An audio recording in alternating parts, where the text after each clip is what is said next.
아버지 하나님, 귀한 아버지의 예물을 주님 앞에 드립니다. 우리의 모든 삶에서 영광의 풍성한 대로 채우시는 주님만을 바라보며 우리는 주님과 함께 이 길을 걸어갑니다. 당신의 자녀들을 축복하시고 사랑하시고 은혜를 베풀어 주시는 주님께 진심으로 감사와 존귀와 영광을 드리며 존귀하신 예수님의 이름으로 기도하옵나이다. 아멘.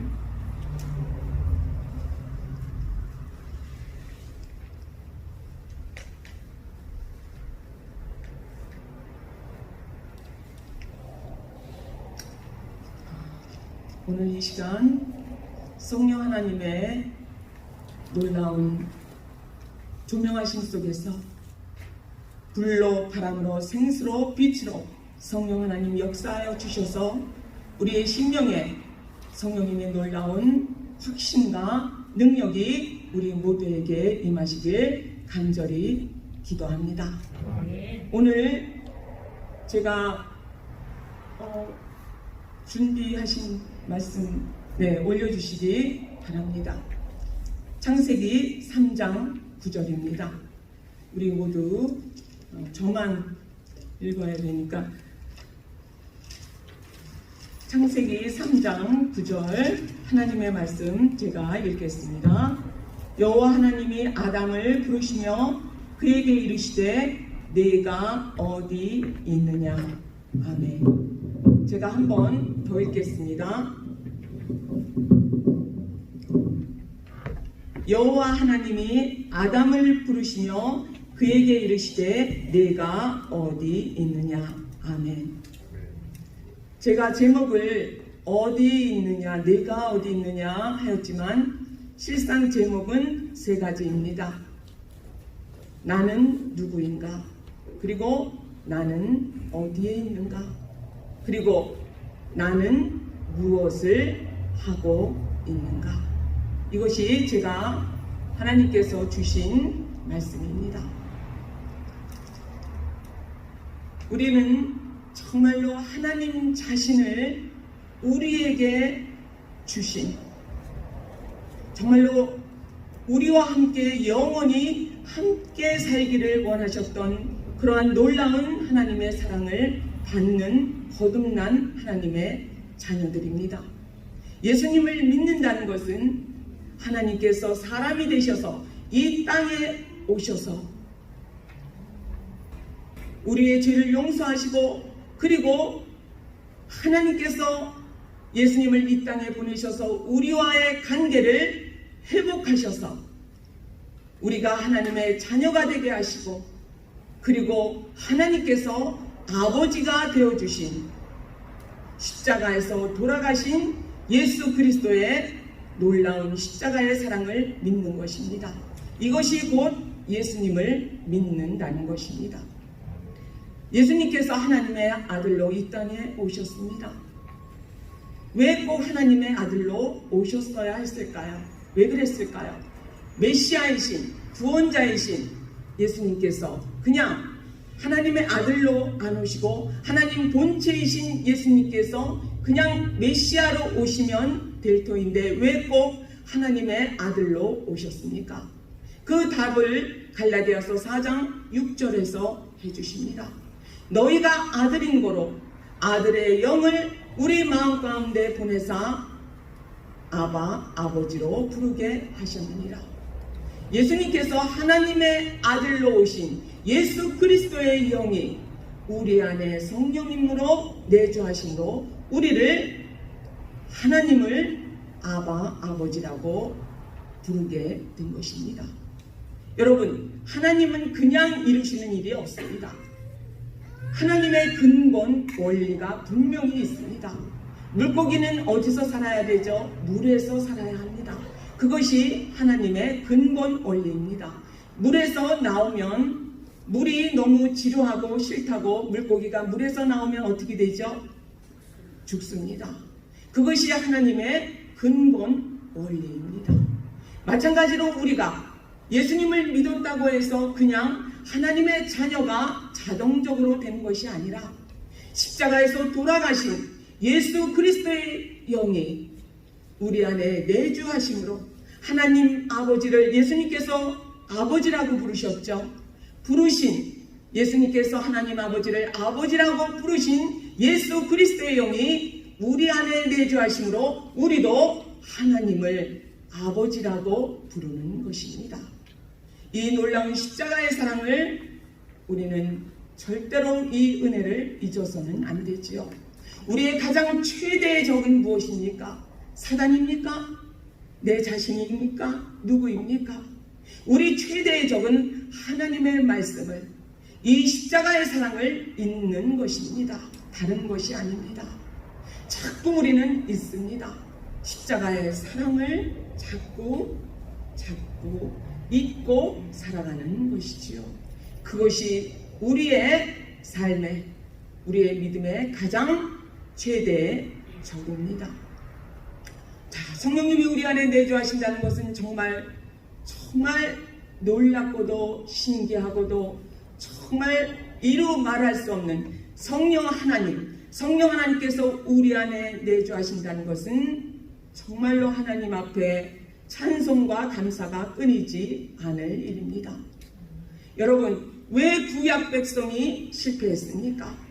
하나님의 놀라운 권능 속에서 정말로 무궁한 사랑과 위엄과 기적과 이적 속에서 하나님이 이스라엘 백성을 인도하셨습니다. 그러나 이스라엘 백성은 끝까지 하나님을 배역하고 하나님을 떠나고 우상을 섬기고, 하나님께서 그렇게 선지자를 보내시며 예레미야서에서 부지런히 선지자를 보냈다고 말씀하십니다. 그렇게 선지자를 보내며 돌아오라. 구약의 주제는 돌아오라입니다. 그렇게 돌아오라고 하나님께서 그렇게 참으시며 그렇게 무궁한 사랑과 긍휼 속에서 그들을 인도하셨지만, 그들이 예루살렘 성전 안에까지 우상을 끌어들입니다. 왜 그러한 배역을, 하나님께 반역을 저질렀을까요? 왜 그랬습니까? 그 사람들 안에 이스라엘은 나라를 부르신 것이죠. 우리는 신약은 한 사람 한 사람 개인을 부르시고 우리를 자녀 삼아 주신 것이고, 구약은 나라를 하나님께서 이스라엘을 부르셨습니다. 그 사람들 안에는, 개개인 안에는 인격적인 성령님, 예수님의 피로 죄사함을 받고 이제 성령님이 내주하시는 그 인격적인 성령님이 구약 백성들에게는 계시지 않았기 때문입니다. 그래서 그들은 실패한 것입니다. 첫 대제사장 아론, 어떤 일을 벌였습니까? 출애굽기 32장에서 금송아지를 이스라엘 백성과 모세를 기다리다가 결국은 금송아지 우상을 만듭니다. 누가요? 대제사장인 아론이요. 있을 수가 있는 일입니까? 우리가 도저히 이해할 수 없는 일입니다. 그러나 아론 안에도 모세 안에도 인격적인 성령님은 안 계셨습니다. 구약에는 사역적인 성령님만 임하셨죠. 예수님의 피로 제사함을 못 받은 구약에는, 예수님이 오시기 전까지는 어느 누구도 모세, 엘리야라 할지라도 인격적인 성령님은 내주하실 수 없습니다. 왜요? 황소의 염소의 피가 그들의 죄를 사할 수 없으니까요. 그래서 그렇게 구약 백성들은 힘이 주어지지 못하고 능력이 주어지지 못하므로 그들은 끊임없이 우상을 성전 안에까지 끌어들이며 하나님의 마음을 정말로 무너지게 만들었습니다. 그러면 지금 우리는 이스라엘 백성보다 낫다고 생각하시는지요? 괜찮다고 생각하시는지요? 성령님이 내주하시지 않는다면요? 그렇게 생각하십니까? 아닙니다. 우리는 이스라엘 백성보다 더 못할 수도 있고 비슷할 수도 있고 정말 더 하나님 마음을 무너지게 할 수도 있습니다. 우리가 이만큼의 성령님이 내주하심으로 우리가 이만큼의 믿음 생활을 할 수 있는 것은, 우리가 주님을 따라갈 수 있는 것은, 이 정도라도 할 수 있는 것은 우리 안에 계신 내주하신 성령님의 은혜입니다. 성령님께서 우리를 계속 깨닫게 하시고 말씀이 기억나게 하시고 우리의 죄를 책망하시고 우리를 진리 가운데로 인도하시기 때문에 우리는 그 성령님의 놀라운 은혜로 이 정도의 믿음 생활을 할 수 있는 것이죠. 구약에서는 율법은 주어졌습니다. 그러나 그 율법을 지킬 수 있는 힘은 성령님은 주어지지가 않은 거죠. 그래서 구약의 주제는 돌아와라. 신약은 무엇입니까? 내 안에 거하라. 주님 안에 거하라. 이것이 신약의 주제입니다. 우리 안에 성령님이 내주하셔서 우리는 정말로 그 은혜로 살아갑니다. 그러나 우리가 주위에 나일 수도 있고요. 우리가 주위에 정말로 그리스도인 답지 않은 그리스도인을 우리는 너무나 많이 봅니다. 왜 그럴까요? 분명히 거듭났다고 하는데 분명히 성령님이 내주하시는데 왜 그리스도인답지 않은 세상 사람과 같은 삶을 살아가고 있습니까? 성령님의 음성을 계속 무시하고 근심하고 성령님을 소멸시키니까 결국은 이 안에서 역사하시는 성령님을 완전히 소멸하는 거죠. 계속 성령님의 음성에 순종하지 않으니까요. 그러면 세상 사람들과 똑같은 그리스도인이라고 하는 사람이 세상 사람들과 똑같은 모습을 하고 사는 것입니다. 그것이 그 이유입니다. 자, 하나님은 정말로 그 하시는 모든 일들이 선하시며 의로우시며 은혜로우십니다. 그것이 시편 145편 17절의 말씀입니다. 하나님 모든 행사에 의로우시며 모든 행위에 은혜로우시도다. 그 하나님이 우리를 인도하십니다. 하나님의 선하심과 인자하심은 끝이 없습니다. 비록 우리가 지금 이런 환경에 있지만 하나님 하시는 모든 일은 의로우십니다. 은혜로우십니다. 우리는 그 말씀을 온전히 믿고 의지하는 것입니다. 하나님의 은혜로 하나님의 의로우심으로 징계도 있으며 심판도 있는 것이지요. 우리는 간혹 죄의 길을 갈 수가 있습니다. 죄의 길을 갈 수가 있죠. 우리 안에 성령님이 내주하셔도 우리는 육신의 소욕을 따라 행할 때가 많습니다. 하나님께서 그것을 일일이 막아주시고 우리를 믿음 생활을 하게 해주시면 좋으신데 하나님은 우리가 하나님 앞에 불순종하는 것을 하나님의 길을 원하시는 길을 가지 않는 것을 죄를 막고 나서지 않습니다. 그냥 허락하십니다. 왜 그 선하신 하나님께서 의로우신 하나님께서 왜 우리가 죄 짓는 것을 왜 허락하십니까? 이유가 무엇일까요? 하나님은 인격적이시기 때문입니다. 그것이 첫 번째 이유입니다.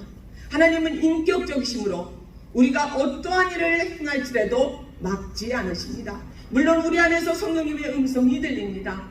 너 그러면 안 되지? 분명히 들립니다. 그러나 우리는 무시하고 다 양 같아서 내 갈 길을 갑니다. 하나님 그냥 허락하시지요. 인격적이신 하나님이 그렇습니다. 하나님은 우리를 강제적으로 강압적으로 하나님 앞에 꿇어 앉히시지 않습니다. 절대로 그렇지 않습니다. 우리 스스로 깨닫고 그리고 하나님 앞에 항복하고 나오기를 하나님은 정말로 오랜 시간을 기다려 주시는 것이죠. 그래서 우리 죄의 길을 막지 않으신 겁니다. 하나님은 인격적이시다. 두 번째, 왜 막지 않으실까요? 하나님께서는 우리의 잘못과 실수를 모두 합력하여 선을 이루어 주시기 위하여 우리의 잘못된 길을 허락하시는 것입니다. 사람은 안 그렇죠. 자녀가 말 안 들어보십시오. 말해도 안 들으면 어떻게 되죠? 우리의 마음이 그래 너 혼자 잘 좀 해봐. 고생 좀 해봐. 그런 마음 저만 드나요? 안 드시나요? 남편과 아내가 너무나 나와 의견이 다르고 정말 고집을 피울 때 그래 한번 좀 안 좋은 마음이 들지요. 하나님 절대로 안 그러십니다. 절대로. 하나님은 선하신 분이기 때문에 선하신 것만 나옵니다. 여러분, 오렌지 나무에서 사과를 딸 수 있습니까? 그것이 하나님의 근본 원리입니다. 아무리 세상이 발달하고 컴퓨터가 발달하고 모든 것이 해도 복합은 나올 수 있지만 혹시 오렌지 나무에서 절대로 사과를 딸 수 없습니다. 포도를 딸 수 없습니다. 선하신 하나님은, 의로우신 하나님은 선하신 것밖에는, 의로우신 것밖에는, 은혜로우신 것밖에는 그분 안에서 나오지 않습니다. 선하신 자체시니까요. 은혜의 자체시니까요. 그래서 우리가 잘못된 일을 행할지라도, 실수할지라도, 죄를 지을지라도 하나님께서는 그 모든 것을 합력하여 선을 이루어 주시기 위하여 하나님은 우리의 모든 잘못을 허락하시는 것입니다. 그러면 우리가 그러면 내가 죄를 지어도 잘못을 지어도 그리고 실수를 해도 하나님께서 어차피 모든 것을 합력하여 선을 이루어 주실 거니까 내가 내 마음대로 살자. 그러실 분 있으신지요? 그런 분은 사실 그리스도인이 아니지요. 너희가 은혜를 더하려고 죄에 거하겠느냐. 로마서 사도 바울의 말씀입니다. 오히려 우리는 그 은혜에 감사해서 하나님 앞에 더, 하나님의 말씀에 더 순종하려고 하는 삶을 삽니다. 나는 누구인가? 나는 누구입니까? 하나님 자신을 주신, 우리를 자녀 삼아 주신, 보배롭고 존귀하게 여기신 성령님의 내주하심으로 하나님의 성전이 된 우리 한 사람 한 사람입니다. 두 번째, 나는 어디에 있는가? 여러분, 어디에 계십니까? 어디에 계십니까? 하나님이 아담이 어디에 있는 줄 몰라서 물으신 걸까요? 내가 어디 있느냐고 물으셨나요? 아니죠. 전지전능하신 하나님은 다 알고 계시죠. 우리의 마음도 알고 계십니다. 오직 우리의 마음을 알고 계시는 분은 하나님밖에는 안 계십니다. 사단이 아무리 정말 사단이 우리를 공격하고 우리를 힘들게 하고 어렵게 하지만 사단은 전지전능하지 않습니다. 오직 하나님 한 분만이 전지전능하심으로 우리 마음을 알고 계시죠. 사단은 절대로 우리의 마음을, 입 밖으로 나오지 않는 말 외에는 우리의 마음을 알 길이 없습니다. 그래서 말을 조심해야 하는 거죠. 일단 입에서 말이 나오면 그때서부터 사단이 우리를 공격하는 것입니다. 자, 아담이 하나님을 죄를 짓고 피했습니다. 그래서 내가 어디 있느냐고 하나님이 물으십니다. 왜 물으시죠? 구원해 주시려고, 생명 주시려고. 지금도 주님은 우리에게 묻습니다. 내가 어디 있느냐? 몰라서 물으시는 거 아니고요.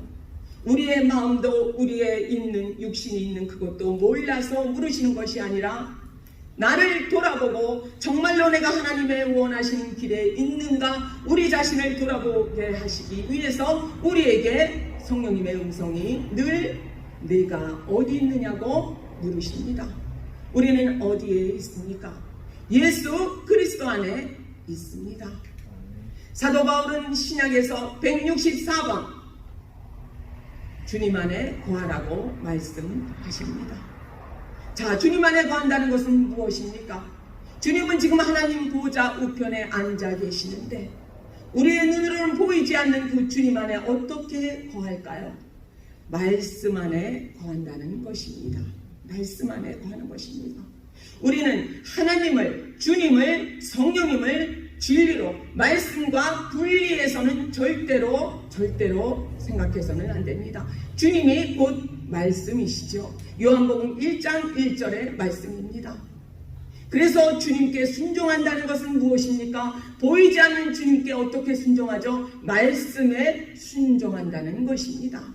우리가 어디에 있다고요? 예수 그리스도 안에.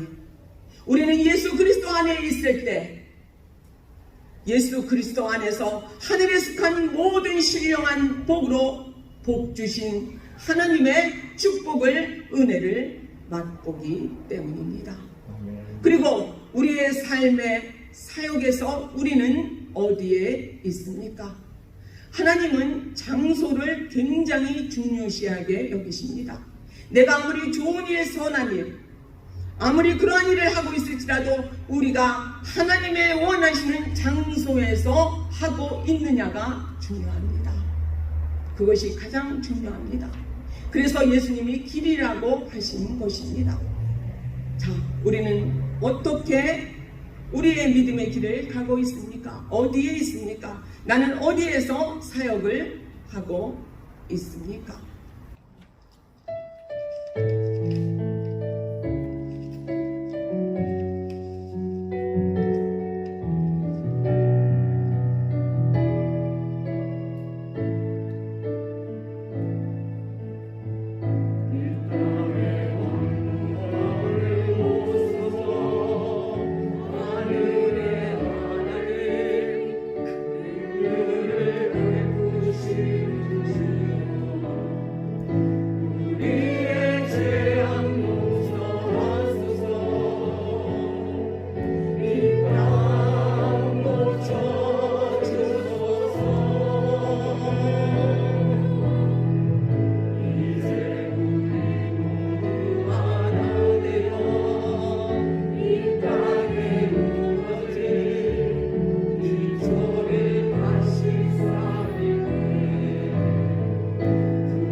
이제는 아낌없이 끊임없이 우리를 돌보시는 우리 주 예수 그리스도의 은혜와 아무 조건 없이 우리가 아직 죄인 되었을 적에 이 땅에 하나님의 아들 예수 그리스도를 보내신 우리 하나님의 놀라운 사랑과 성령 하나님의 감동과 마하심이, 역사하심이, 교통하심이, 인도하심이 이제는 내가 누구인가? 나는 어디에 있는가? 나는 무엇을 하고 있는가? 성령님의 음성을 들은 우리 모두에게 이제부터 영원토록 함께 계실지어다. 아멘.